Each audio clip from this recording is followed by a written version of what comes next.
Hi, everyone. I'm Allison Cuddy, the Marilyn Thoma Artistic Director of the Chicago Humanities Festival. Welcome to today's program, Elena Ferrante in Translation, a discussion. Thank you so much to the Walter E. Heller Foundation for their generous support of this program. You can learn more about supporting CHF at chicagohumanities.org. Become a member there, make a one-time donation, and be sure to check out our upcoming programs. There's so much good stuff headed your way. You can also find out about how we make our programs more accessible. All of our digital events have closed captioning, which can be activated right in YouTube. Thank you so much to today's captioner. And thank you also to the Bank of America. All of our programs this week are brought to you thanks to their support. And now on to our panel. So Elena Ferrante, in her Neapolitan Quartet, did this amazing thing by focusing in on the lives of two young girls in this small insular community. Bit by bit, she broadened our view of their world, from that tiny community in Naples to the city of Naples to all of Italy and finally to the world. And in so doing, she made us realize that their story is also ours. She also did all of this while remaining largely unknown to the broader public. So there's a kind of air of mystery about her, which is why I'm really excited to have a group of people who are so invested in her work, who know a lot about it, come together to share their passion and their insights. Please join me in welcoming Anne Goldstein, who is the official translator of Elena Ferrante's work, also Catherine Hill, Merve Emre, and coming back to CHF to moderate this conversation, Greta Johnson. Thanks to each of you for chatting about Ferrante and the Lying Life of Adults with me today. I'm very excited for this conversation. So my thought is that we could start with the Lying Life of Adults and then kind of zoom out to talk a little bit more about Ferrante's influence and impact. And I'm especially excited to talk with you both, Catherine and Merve, about the Ferrante letters too, because I think the concepts around that are really gorgeous and there's a lot to explore there. And I know we all have a lot of questions for Anne about translation and process. So I think this is going to be a really great conversation. So The Lying Life of Adults, it's been out for a little while now, but I want to be careful about spoilers if we can help it, just for folks who haven't gotten a chance to read it yet and are very excited to. And since you got to read the original Italian, what we read was all what you translated. I thought we could start with you. Would you be willing to set up the story for us a little bit? What are we working with in The Lying Life of Adults? Well, we're working, first of all, through the mind of a teenager, a 12-year-old girl in Naples in the 90s. Unlike Ferrante's previous books, this teenager lives, this family, the girl and her parents, live in a more middle-class part of Naples than the Naples presented in the Neapolitan Quartet. And that's the basic issue, is the family relationships between Giovanna, the teenager who's 12 at the beginning of the novel and at the end is, I think, almost 16. Mm-hmm. And her, how she starts growing up, I guess you could say. I don't know, I mean, how much detail? I mean, I think that's a great place to start. I think too, so much of it, as the title kind of suggests too, is those moments that I think we all experienced, especially as teenagers, especially maybe as teenage girls, where we realize how imperfect our parents are, yeah. And like you spend so much of your life thinking that like, oh, once I'm an adult, all of this will be easier. Right. But I think those moments when you're like, oh, wait, this is actually a lot worse, is so fascinating and so like overwrought in this story in a really beautiful way, Yeah. Yeah. I mean, you're very much in her mind, even though it's ostensibly written by an older, by herself as an adult, but you're still, her analysis, I mean, her, the way she gets into that Ferrante gets into the teenager's mind is as usual, very intense, very detailed. You're just drawn into it. I mean, I was sort of like, I don't really want to go back to being a teenager. I was working on it. But you're so drawn in immediately that I had to go with it. So I mean, it was painful to that regression, is what you're saying. Yes, I adjusted to it, although not happily. I mean, No, I understand. I understand. I mean, because so much about the lying life of adults too is like the push and pull of adolescence, and you know how desperately you want to be grown up, but also how gross it is to go through puberty, you know, and just like Right. all of that. It's so uncomfortable, and I think she captures that really beautifully, Yeah. and you do too. Mhm. So, Anne, you mentioned a couple of elements that make the lying life of adults distinctly different from, I'm sorry, is that really annoying? I think it's the street cleaner. You mentioned a couple of elements of the lying life of adults that are distinctly different from the Neapolitan Quartet, which is the other series that Ferrante is very well known for. You talk about how our narrator, for the most part, is actually a teenager, as opposed to looking back, it's much more present in that time. It doesn't take place in the 50s, it's much more modern. It also is there, the main characters aren't as impoverished as they are in the Neapolitan Quartet. I wonder, Catherine, having read The Lying Life of Adults, what else stood out to you in terms of what makes this book remarkable, and maybe what makes it different from the Neapolitan Quartet? You know, difference is funny.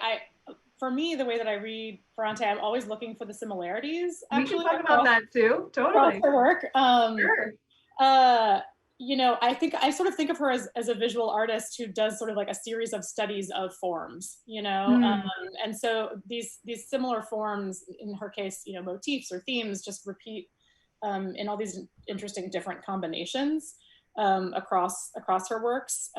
So you have the sort of general ones, of course, like coming of age or erasure, estrangement, which Merve will definitely want to talk about, I think. But then you have the more particular ones like dolls and lost children and missing women and the beach, you know, and train rides to the north. You know, there are all of these sort of words and images that are really important to her that repeat over and over again across her work. And it's always fascinating to me to see how they recombine in each new book. But one thing I did notice about this that made me think, what's going on here, is that I realized when I was reading the Neapolitan Quartet, I really associated the voice of Lenu with an earlier generation. And I felt like I was getting into the history a little bit through that voice.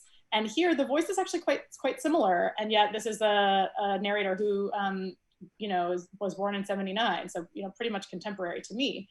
And so I had to check myself and say, oh, okay, actually this is Ferrante. This is like the Ferrante voice. This is not a voice that's attempting to translate something from the past to the present. This is a voice that's coming straight from this particular writer who has these particular concerns. So I would love to talk about that with this group, her voice and its sort of ahistorical quality, maybe.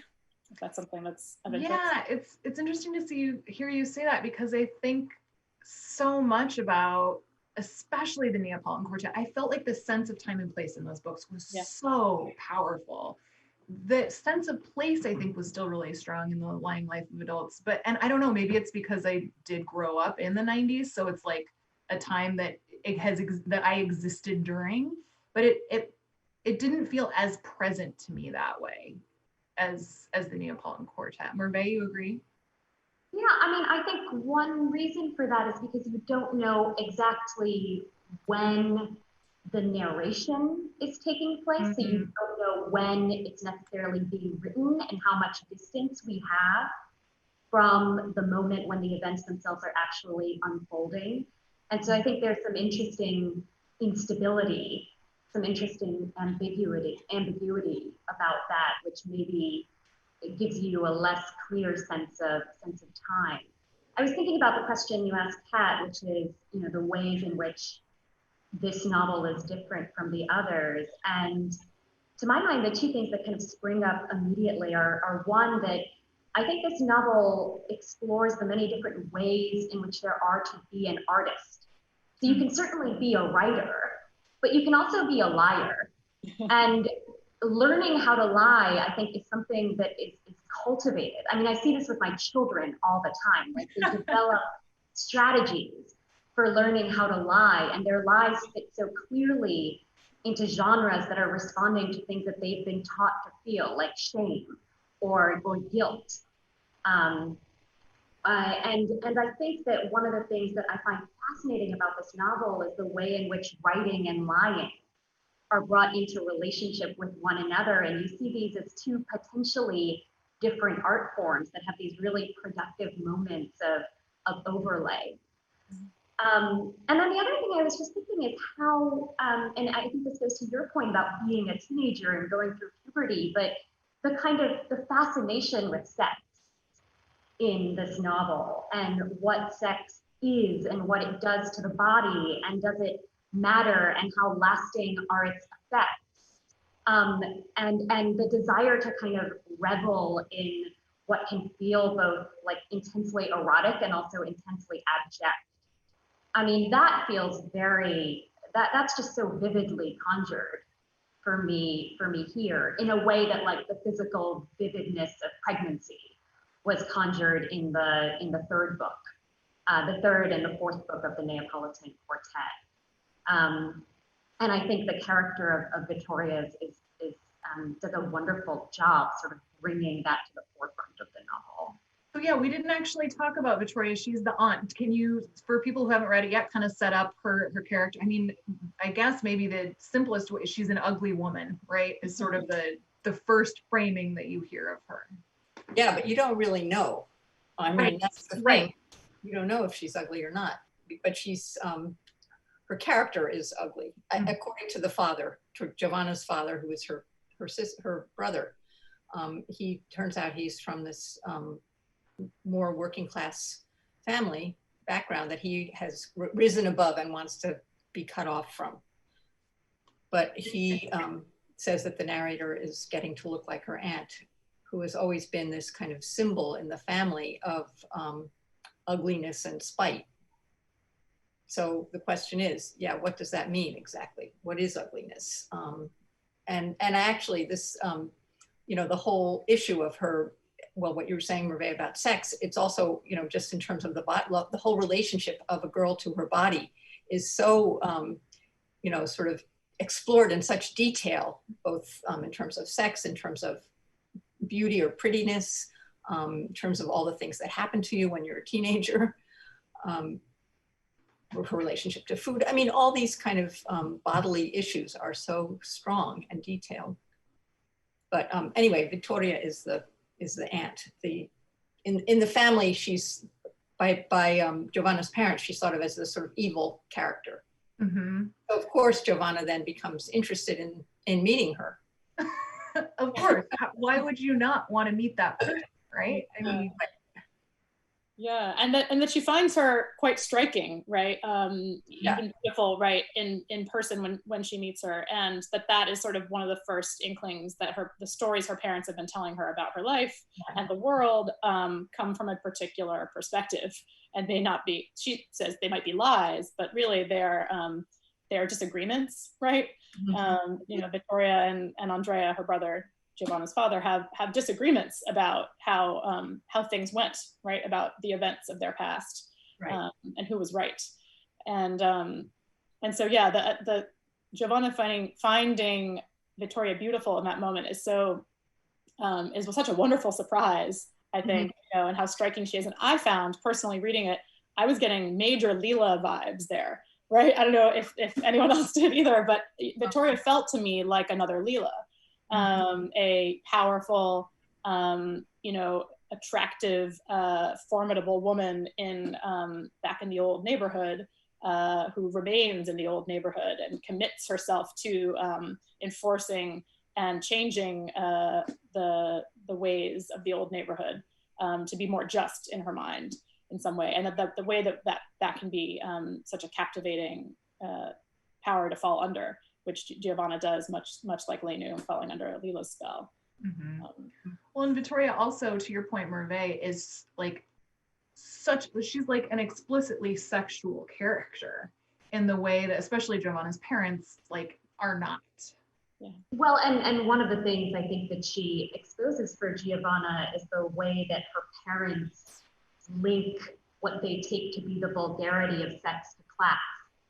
That they want to pretend that in their kind of protected bourgeois intellectual world, they're just above desire.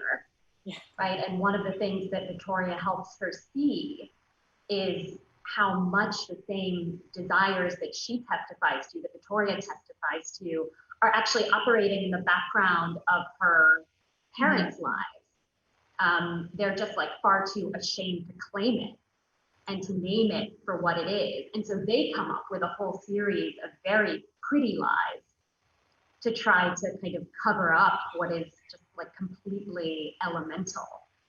And I think that to me is another, back to Anne's point about the kind of fixation with the body, this question of like, how do you inhabit your body? How do you inhabit its desires? How do you acknowledge them? And how maybe do you have to sort of pass through those moments of shame, those moments of abjection, of uncertainty, of wanting to like revel in what is both like disgusting and desirable about everything you're feeling, before you can get to something that resembles, I mean, at least honesty, if not the truth. Mm-hmm. Mm-hmm. So Anne, we talked about how this book focuses on the narrator is looking back at being a teenager, but we don't actually know the age of the narrator as she's looking back. Mm-hmm. How do you approach that as translator? Like, is it useful for you to try and picture the circumstances around the narrator, or are you just working on the text and inferring nothing beyond that? I'm mostly just working on the text and not thinking about what's beyond that. I mean, it's funny because the Neapolitan quartet is really based on that frame of a the narrator, of the person looking back, and this has none of that. And I guess I tend to to stay with the text generally. So with this wasn't an exception. So I was with the text, and to me, so I was really very much in the mind. I wasn't really thinking about it being told by this other person. Filter at all. You're just in the moment. I'm just in the moment of the moment of the voice, or the moment of the. I guess what Kat was saying. Catherine was saying is true too. Whose voice is it? But but because, or it's Ferrante's. I mean, it is a voice. I don't want to go back to what you said, but anyway, it's to me, it's the voice of it's the teenager telling. I mean, the facts are the teenager's facts, and therefore, to me, they were in the teenager mind. I guess you could say, or the teenager voice. I'm sure Merve and Catherine have questions for you too about your translation process. Can you walk us through a little bit? It sounds like your first draft is pretty much just a literal translation of the words in the order they appear, essentially. Yeah. And actually, a lot of times, I think I did read this book. I guess I did probably read this book before I started translating, but sometimes I don't read the book before I start translating. And then it really is like this immediate thing where you're very much especially with the first person narrator, I'm like the first person narrator. I'm the person telling you the story almost as I'm typing. So it's kind of an interesting experience. But yes, it's a very, it's pretty literal, pretty messy, very messy. I mean, I look up the words, but I don't really spend a lot of time on it. And then I go through just many more drafts. I mean, I just keep going through it. And I usually, I do the whole book first, and then every draft really is the whole book. I don't stop and I don't just work on a certain section usually. I mean, of course I work on every section, on every sentence, but I've just recently talked to translators who work, like 50 pages at a time. The Spanish translator of Ferrante was talking about how she does like 50 pages and then she'll do another 50 pages, something like that, which I thought was interesting because I think you sort of need to, I feel like I need to get to the end first and keep getting back to the end because your sense of the beginning changes once you've worked on the end. I mean, of course. I mean, in the Neapolitan quartet, for example, there were things that came up that I didn't know since it wasn't written, it wasn't finished when I was finishing the first volume. I didn't know like certain things that would become important or certain words that would be used. So I might have done different things if I had known. Wait, what would you have done? Sorry, can I jump in? Yeah. No, please, by Well, all for means. example, We need I to mean, know. For example, the things Here, like the stradone, this is just a simple example, which I couldn't think of. I tried many different versions of that. I mean, Italian has this this great ability to make a noun bigger or smaller by just adding a suffix, which English doesn't really have. So so the stradone, strada is street, stradone means a big street. So rather than you know, say big street every time it was used, because it's a major feature of the neighborhood. I mean, there aren't that many physical features of the neighborhood, and the stradone is one of them. That's important. But so I decided to leave it in Italian and to explain it at the first mention, and leave it in Italian. Now, if I had known how much it was going to come up in the next, you know, in the next novels, I might not have done that, because sometimes I think, oh, this word is really, it's an Italian, you know. It's good to, I think it's good to have some words that are in the language to remind you where you are, but maybe there were too many, you know, maybe it came up too many times. I don't know. Or I might have, or I might have decided that the other important word about place is rione, which is neighborhood, but it means it means more than that in the novels. I mean, there's no English word that could convey the nuances of rione. But maybe that would have been a better word to leave in Italian than stradone. So, you know, at the end of the 4 novels, I might have had a different opinion of those things. That's really interesting. With all creative processes, I'm always curious to hear, I think especially with something like translating, like, is there ever a moment where you know that you have completed your task of translating, or is it like, tomorrow's the deadline, so I'm done? It's pretty much tomorrow's the deadline, so I'm done. I tend to read, you know, to read the proofs. Sometimes I read the proofs twice, you know, read the first proofs and the second proof. So I do tend to be a little bit obsessive about that. But, you know, you always find something that you wish you had done differently. So I'm still finding things that I wish I'd done differently, but you have to say basta at a certain point. Yeah, it seems to me like it's, in some ways, it's got to be pretty similar to editing then, which is your day job at the New Yorker. Also because it's not your name, you don't have the byline that a reporter might have, but right. You're there every step of the way, helping with the words, choosing the right framing. You're still so important to, you know, especially the English, like what we have ended up reading, right? Yeah, I mean, there are similarities. I mean, I was mainly, an editor, copy editor. Yeah, there are similarities in that you're the person that's trying to make the writer sound as much like him or herself as possible. And it's a similar thing with translation. You're trying to bring that writer into English and make him or her sound as much like him or herself as you can in a different language, a different medium almost. So yeah, there's something similar, and you're trying to do it. It's you're not the person. It's not you that you're promoting. It's this other voice, I guess you could say. So yeah, I mean, I guess in that way it's similar. But sorry, can I ask a question again? Yeah, please don't apologize. Chime in. Yeah. Okay. I'm just wondering, like, so you have lived with this other person's voice for, I mean, 8 years now. Has it been a decade? Yeah, more. 2000. Yeah. Oh, so you yeah. Yeah, you lived with this other person's voice in your head in some way for over a decade. And I mean, that's not it's not a personal intimacy, right? It's not the intimacy of getting to, know another human being. It's a kind of, it must be a kind of impersonal intimacy that you feel. And I would love to hear you just speak about that, because that seems fascinating. No, well, I don't know. I mean, I guess it is impersonal, but of course I feel that it's very personal because I'm, I hesitate to use the word, but I mean, it is a kind of impersonation. I mean, it's especially because of, as I say, I think it's much increased with the first person narrator, because I'm writing I all the time. I mean, so, I mean, it's not me, but I'm inhabiting that, that voice in a sense, that voice that to me is Elena Ferrante, and those words and those sentences. I mean, there is a similarity, as you say, you know, in over the years. It seems to me that although it's a little, I mean, her earlier novels, the style is a little bit different.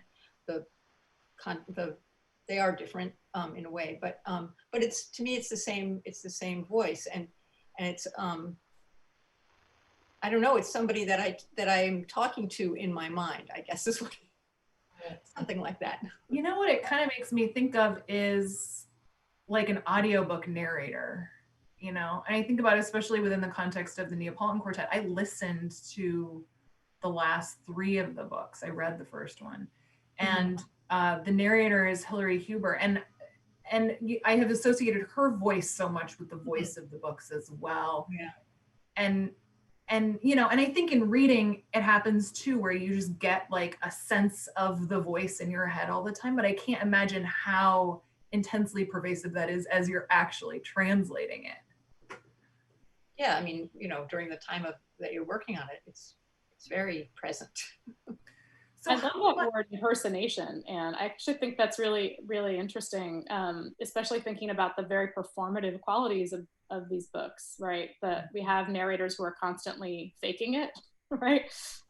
You know, feeling one thing intensely, but then lying, performing in another way. I mean, that lying being another one of, I think, Ferrante's great themes. You know, this Giovanna is not our first lying narrator, or not our first artist Right. to lie. Yeah.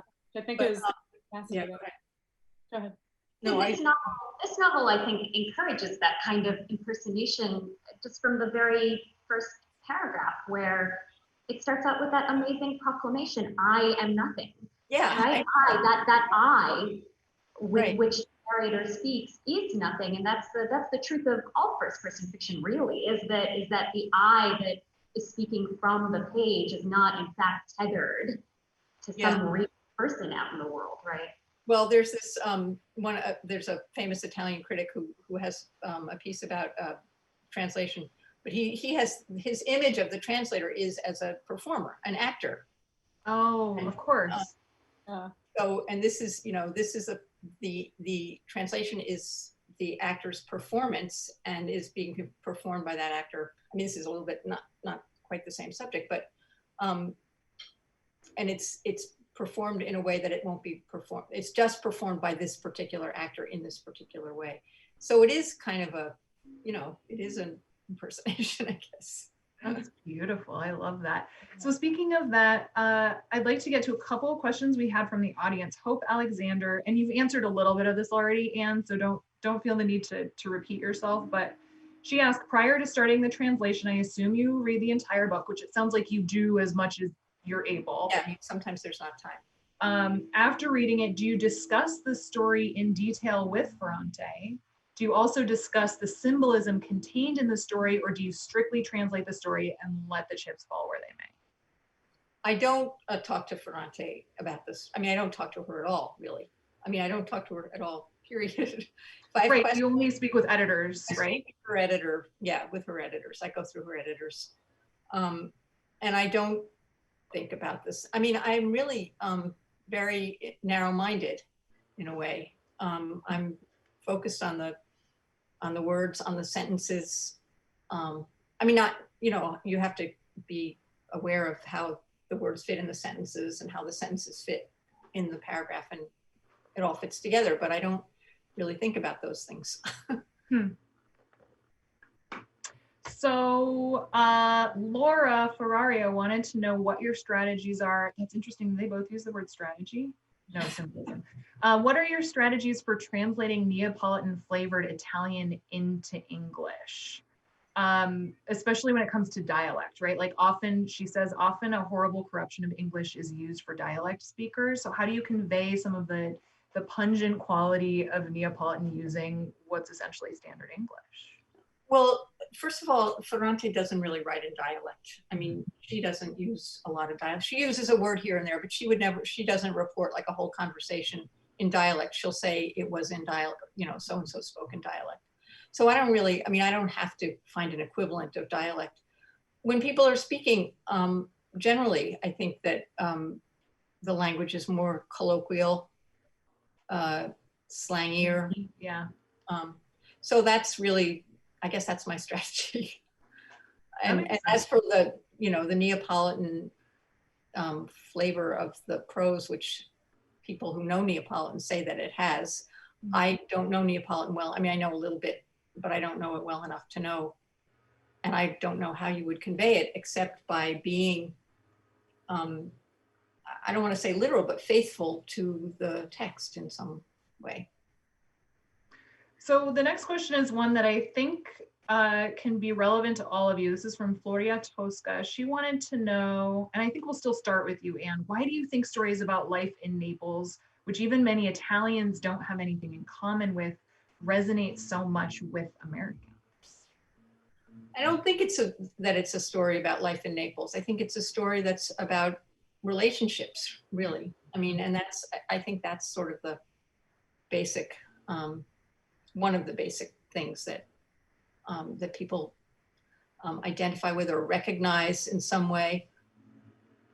So I don't think it's particularly Naples. I mean, I think, you know, people all over the world seem to recognize something of themselves or something that they, it doesn't even have to be of themselves. It's just something that they want to, that's, I don't know, of interest. I mean, we all have mothers and fathers and all that. So, you know, one way or another. So I think that's the thing that it's it's the relationships, it's her ability to examine relationships in a way that we might not do on our own, that people are interested in. I don't know, but you guys probably have other things also. I think that's right. Yeah, I think that's right.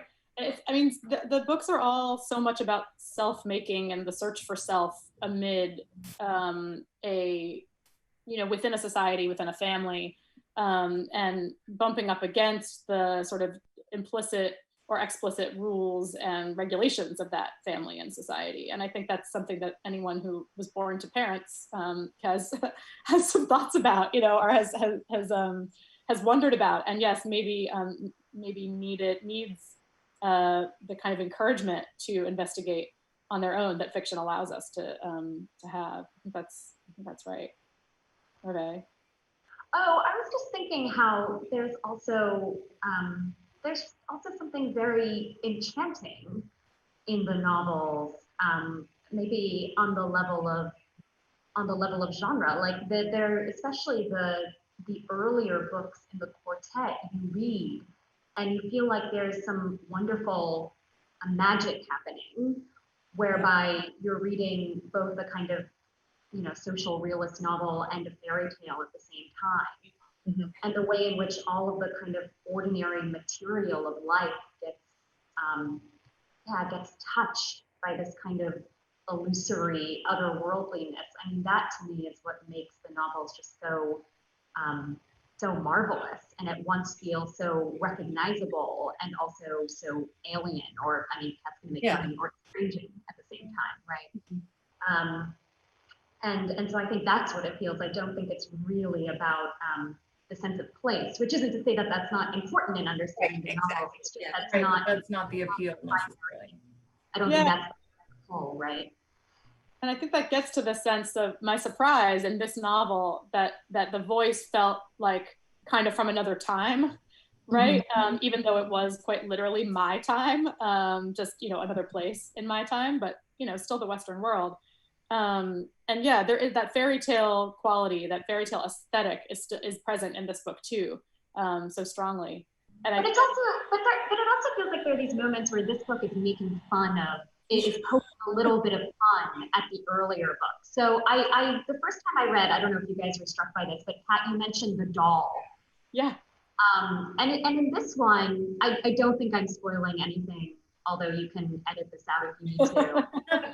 It's okay. This one, it's so striking that the doll is used as a kind of masturbatory device between friends, right? So you don't have that kind of, you know, the doll that appears in the beginning of the novel reappears at the end as this incredibly sort of talismanic object. It's actually like two young girls using it to kind of explore their sexual desires. And I read that and I just thought, oh, like it's planted there because we'll recognize it. But what she's doing with it is so different and naughty. and a little bit of the magic that we've come to expect from the novels, we're being made fun of a little bit, or we're being teased in this really wonderful way by those enchanted objects that we've come to expect from her world. It's similar to the doll in The Lost Daughter, though, right? Doesn't that the doll in that book, which I have not reread it recently, and maybe you can help us, there's something sort of sordid about that doll. Yeah, there is. Right. Yeah. Yeah. So yeah. I actually haven't read it recently. Yes, there is. But it's not an attractive doll. Yeah. Yeah. So I think now would be a great time to talk a little bit about the Ferrante letters, because I think y'all managed to achieve something really beautiful and fascinating. And I love the intersection of criticism and fandom that you managed to pull off. And I think you can see it even in the way you're discussing The Lying Life of Adults. Obviously, you both love these stories so much and are so great at talking about them. So maybe Kat, can you explain the Ferrante letters, please? Yeah, so the genesis of this was our co-author, Sarah Chahaya, who was running the contemporary section at Post 45, a journal devoted to literature after 1945. She needed to fill some space on the site and wanted to engage a kind of literary salon style conversation over the course of the summer on a single text. And she invited Merve and me and our fourth author, Jill Richards, to all participate. And we would all just sort of write to each other over the course of the summer about this text. Merve and Jill and I did not all know each other, I don't think. We all knew Sarah, I think, at the time. It's hard to remember. And so there was a little bit of a, would we become friends over the course of this? Who knew? But did you? We did. We really did. And I think part of that is because we all took it really seriously. Part of that is Ferrante was the object we chose to consider. The books only the first three were out. The fourth one was going to be published that fall at the end of the summer. So there was kind of this like race to get through them in time to read the new one on speed with everybody else. And yeah, the books were an invitation to think about, friendship between women and among women. And also, of course, life in the academy, which was something that was interesting to all of us as well. And all of us brought our own particular lens to the conversations based on our, respective training / careers. So we each had really different approaches that we brought, but this kind of common project of conversation and collaboration, really. We argued over that word actually a lot. And ultimately abandoned it, but a sort of collective that was working together on a series of ideas. Yeah, there's a beautiful line from the introduction. The idea of reading and writing together, about women reading and writing together, appealed to us. Yeah. It's just like, well, yeah, that sounds great. Can we just all do that all the time? You mentioned the word collective, and I think the other thing that you're really exploring here is the idea of collective criticism, which I also think is really beautiful. Merve, do you want to tell us a little bit about that notion? Yeah, I think that I was just thinking when Kat said that we all ended up friends, that I'm not gonna dispute that. You don't want to, if you'd like, I guess that we could do that. We have got time. Yeah. Breakups have occurred in more public places. Yeah. No, I was just thinking back to the idea of a personal intimacy versus an impersonal intimacy, and how one way this might link back to the idea of translation is the idea that thinking together is something, it's something you can do collectively, and it can be personal, but it can also be, it doesn't have to be confessional necessarily. And I think that one of the interesting things in my mind that the book does is it explores all of these different registers of what it means to think with another person and what it means for that thinking to happen through writing, what it means for it to happen through actual face-to-face conversation, all of the many ways in which thinking can take place that it is not limited to the individual person. And Greta, what you were saying, it's not just, I'm realizing as we're having this conversation that the reason the Neapolitan Quartet was perfect for us is not just because it's about women reading and writing together, but I mean, it's not that that's just its subject, but that's actually how these books were produced, right? So if you think about Anne's collaboration or collectivity with the voice of Ferrante, right? These books were produced through women reading and writing together. It's not just that that's their subject material. And so I think, to me, one of the really rewarding things about the Ferrante letters has been, after its production, the way in which it's taught me things about the quartet, but also prepared me or given me the tools to read something like The Lying Life of Adults in ways that I wouldn't have been able to before. And that's enabled sort of all my thinking that's happened since to be a kind of collective endeavor. And I think maybe just by its very nature, that's what thinking is, that's what writing is, and this book just makes that explicit and encourages us to embrace it instead of being frightened by it. Yeah.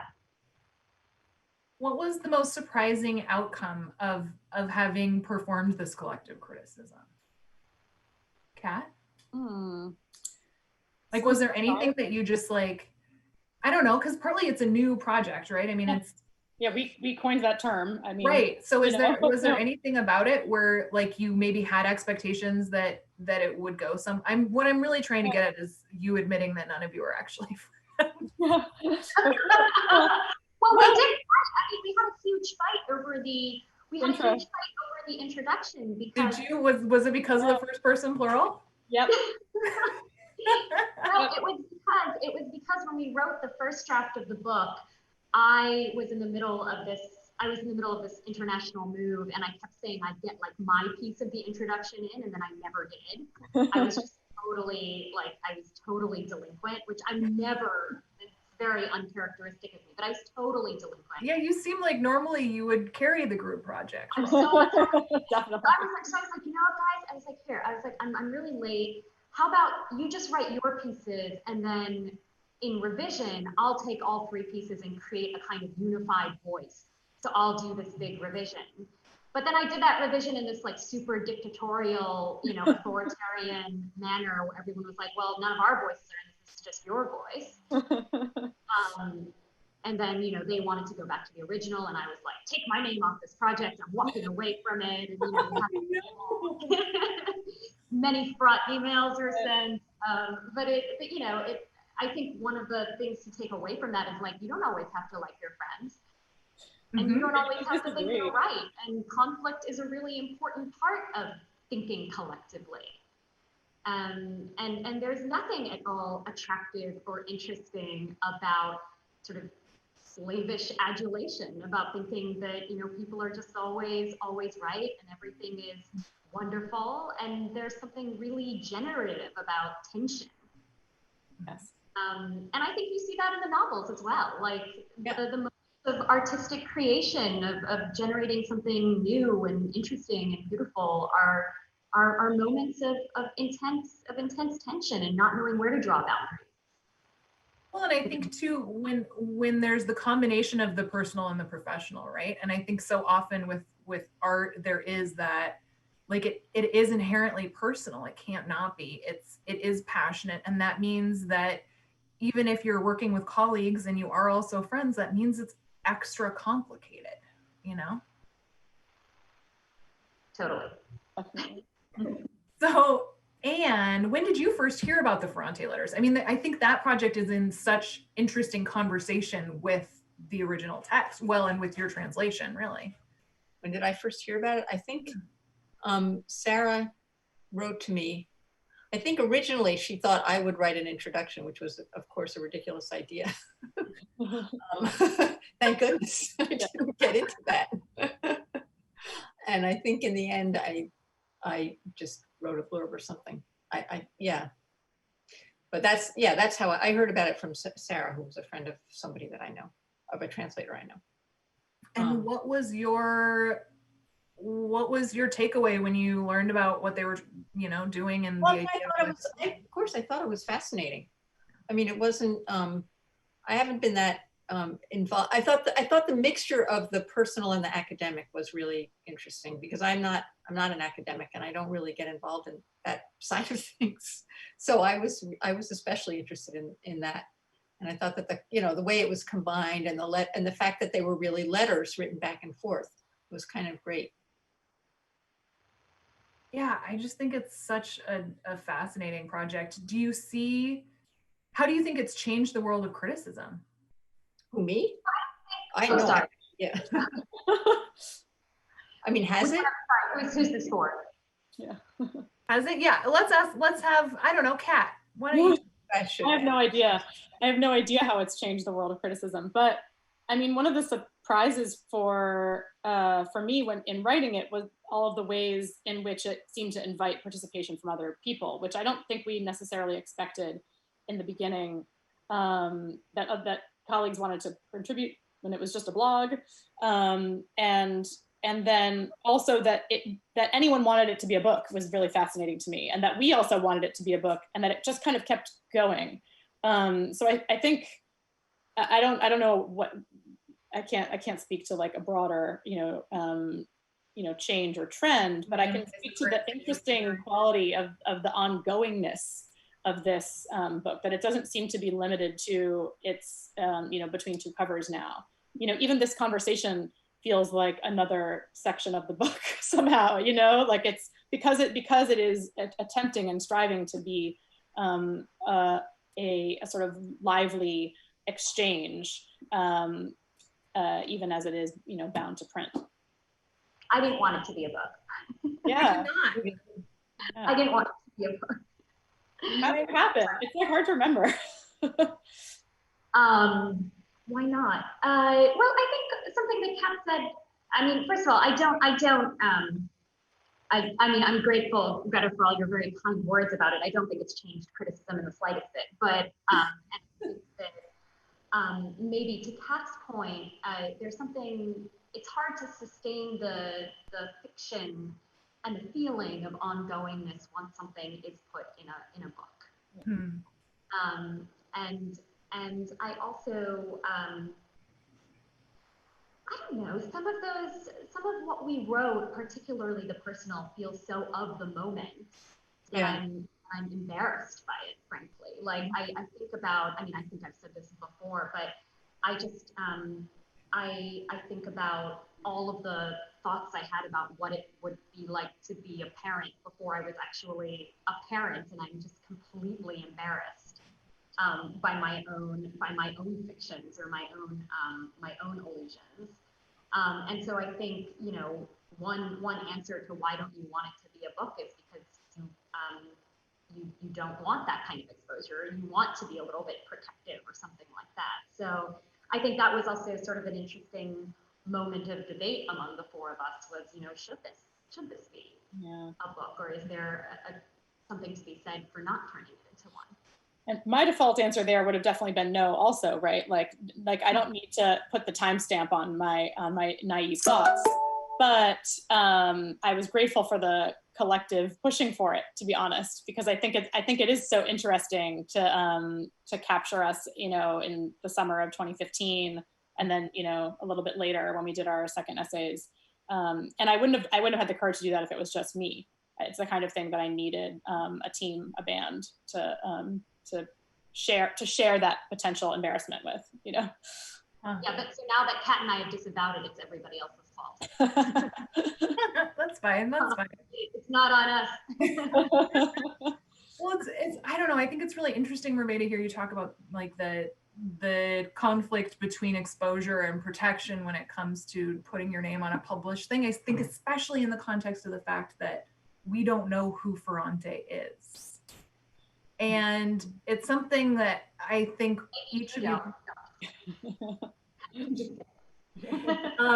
you know, the idea of wanting to write anonymously, I think is really fascinating. And I'm curious to hear what each of you thinks about that. Anne, I mean, just to reiterate, you have never spoken directly with Ferrante, is that? No, as far as I know. And as far as you know, wow, that's really interesting. I mean, Well, I just like a little disclaimer. as a person who, and I know that you are very careful to assert that you are not Ferrante, as much as you translate her words, you do not speak for Ferrante. Right.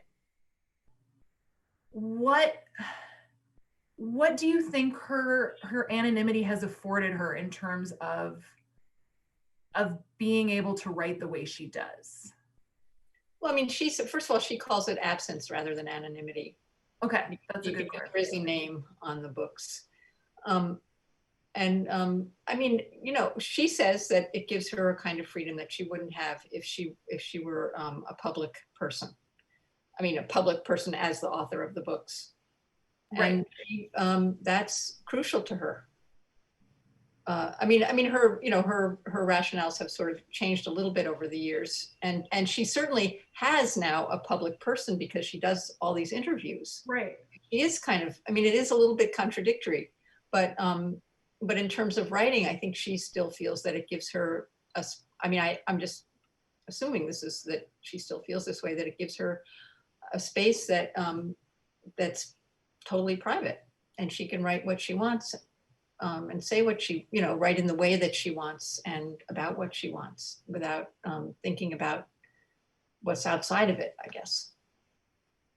Yeah, I think it's really interesting to think of it in the context of what you had just said, Merve. Like, do you think you would have been more willing to publish the book if your name hadn't been on it?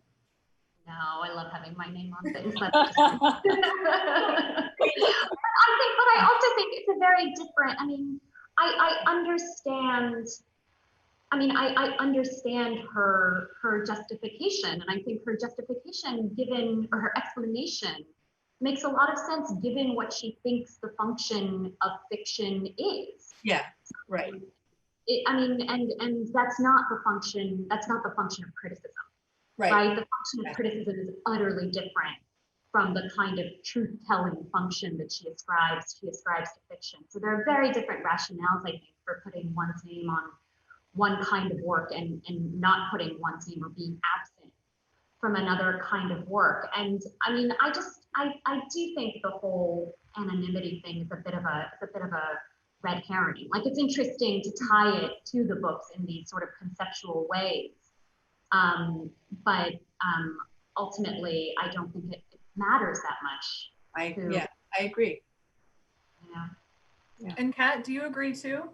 Yeah. Oh, yeah. I mean, I like tracing the thread of names and namelessness and publicity and privacy in the books in light of the pseudonym. I like thinking about how the pseudonym functions as a part of Ferrante's fiction overall. So in terms of the critical work I do, I find it interesting. And in terms of my pleasure as a reader, I find it interesting. Also, it's almost, and I write about this in the book, in our book. It's almost like the model I wish I'd followed. Like, I was so envious when I realized that that Elena Ferrante has managed to build a whole career writing with that kind of freedom, detached from her physical person and her other selves, right? Because I think it was something I struggled with a lot as I was emerging as a writer, like barely, entering the stage. How much of me did I have to give in promoting my work, and how much of me was going to be read into my work, and did I get to have a say about that at all? And on the one hand, it's best to kind of, I think, as a writer of fiction, to just sort of throw up your hands and just let the readers have it, and know that you are living your life. It's not, they aren't in your kitchen, accusing you of things, unless you go to Goodreads in your kitchen all the time. Right, unless but kitchen. Yeah, but But that was very hard for me to do when I was just starting out. I was insecure, and I, felt vulnerable to criticism. And there's a wonderfully powerful quality to Ferrante's pseudonymity, which is that she can be as forceful and as daring as she wants. She can lie all the time. She can do all sorts of quote unquote unattractive things through her fiction, in her fiction. And she doesn't have, the author who has created these works gets to have a separate life, and that's really fabulous. So. Yeah, it's interesting because I respect that subversion, but I don't know, maybe it's because I am a person who spends a lot of my career interviewing the people who write the books. Like, to me, one of my greatest pleasures is to get to read a great book and finish it and then say, okay, I have questions, and I don't know, I think the bright side of fandom is when you can attach the work to the person and get to know the person as much as they are willing to share. And I think that can be. I have a question for you. Sure. Are you not disappointed by writers? No. Is your experience of interviewing, without naming names, I mean, would you say that interviewing the writer adds to your appreciation of the novel, or do you walk away disappointed that the voice or the persona or the person you imagined is not synonymous with whoever you have to encounter? I would say 99% of the time I am not disappointed. And I think getting to know the person who has written the book has further enriched my appreciation of the book. Yeah. And so, yeah, I think to that end, I'm a little conflicted about, and I also completely, I've talked to my therapist about boundaries a lot. I completely respect them. But I don't know. I still wish there were a little bit more of a middle ground between like learning not to look at Goodreads while you're in your kitchen and not attaching your real name to anything because you just don't want to deal with it, Yeah. I mean, she does deal with it, right? Because she's constantly giving interviews. That's true. Poor Anne is having to translate all the time, right? Yeah, So she is responding to her readers. And people ask her they ask her personal questions, and she gives some kind of answer. That's true. And I certainly don't think anybody should be like digging up who she is either, to be clear. Like I want to respect her boundaries. I think they do kind of bum me out a little. Interesting. Yeah. Sorry, I don't mean to play the role of your therapist here, but what do you want from her? From this? I don't think it's imaginary. Why does it bum you out? Yeah. Maybe bum me out. I don't know that it disappoints me as much that I'm not sure I buy into the argument that it doesn't matter, I guess. Does that make sense? Yeah, no, totally. I think it does matter. And I still, completely respect where she is with it, but I do wonder how much my appreciation for her interpretation of the books would be different knowing who she was and what her own background was, And I think it's more of like a mild curiosity than it's like a devastation, I guess. So we only have a couple more minutes. But before we go, I thought it would be fun. Something I like to do on Nerd At, the podcast I host, is to ask guests for homework, which can be something to read or watch or do. I think in this context, especially reading seems nice just because obviously the people who are here are Ferrante lovers. I think it's especially fun because when I asked people for homework years and years ago, the Neapolitan Quartet kept coming up. Like more than anything else, I would talk to people and it was these books, I had never heard of them. And they kept, when that happens, like it's just this completely resonant thing it's just everywhere, but it's like a low hum of a whisper. That's what these books were because I kept hearing about them. So I thought it would be especially fun to ask each of you if there's a book you would recommend for people who just can't get enough Ferrante in their lives. That's similar in some way. It doesn't have to be, just something that you think would resonate. Well, I think you should read. Yeah. I think you should read. I correct me if I'm wrong, Anne. I think it's the most recent novel you translated, which is called Farewell Ghosts. Oh yes. By Nadia Terranova. Yeah. And then I'm going to give you one more. I think you should read Natalia Ginsburg's The Dry Heart. Okay, we got thumbs up from Kat on that one. Yeah, definitely. These are great. So I'll just take us to Denmark instead of Italy. Tove Ditlevsen wrote, she's a poet, was a poet in the, I don't know, mid 20th century poet. And she wrote a very slim memoir in 3 parts that is translated in English as Childhood Youth Dependency. And I think it's only published in the UK right now. That's right. Yes, yes, that one, yes. It is, yes, thank you, Merve. Perfect. Copenhagen Trilogy. And yeah, so it's a memoir of this poet. So there is a, Kunstelroman in the same way that the Neapolitan Quartet endeavors to be. And yeah, the 20th century and all of its politics come to bear on the coming of age of our protagonist. And there's startling rawness in the similar way that we get with Ferrante. But it's so compressed because she's a poet.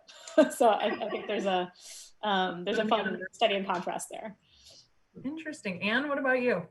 I would go back to Naples and recommend a writer called Anna Maria Ortese, whose book is called, in Italian, The Sea Doesn't Bathe Naples, but it's been translated recently by me and Jenny McPhee as Neapolitan Chronicles. But it's all about Naples. It's really, Ferrante actually talks about Ortese, and it's a very different way of writing about Naples. It's very detailed.